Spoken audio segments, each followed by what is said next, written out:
قل بفضل الله وبرحمته فبذلك فليفرحوا هو خير مما يجمعون۔ ان میں سے تو جسے بھی اپنی آواز سے بہکا سکے گا بہکا لے، اور ان پر اپنے سوار اور پیادے چڑھا لے، اور ان کے مال اور اولاد میں سے اپنا بھی حصہ لگا، اور انہیں جھوٹے وعدے دے لے۔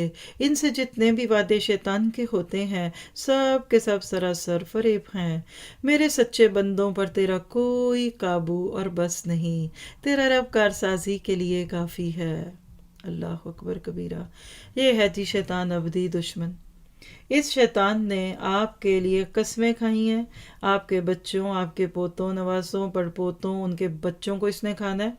اتنی کلیئرٹی کے ساتھ کوئی اپنے ایجنڈے کو کھول دے اور پھر ہم اس کو دشمن نہ سمجھیں، پھر اس کے نقشے قدم پہ چلیں، تو مان لیجئے کہ ہمیں اس کا یقین نہیں جو اللہ نے رکھا۔ کیسے دکلاخت نہیں کرنا، احتناق کہتے ہیں بچے کو گھٹی دینا حنقہ سے۔ بچہ بھی پیدا نہیں ہوتا اور شیطان وہاں کے بیٹھا ہوتا ہے۔ دنیا میں آتے ہی بچہ جو روتا ہے تو حدیث کے مطابق شیطان اس کی پسلی میں انگلی چبوتا ہے، اسی وقت ٹریک کرنے کو تیار ہے۔ ایک ایک بچے پہ شیطان کی نظر ہے، وہ سوتا نہیں۔ کب سوتا ہوگا شیطان؟ کبھی آپ نے سوچا؟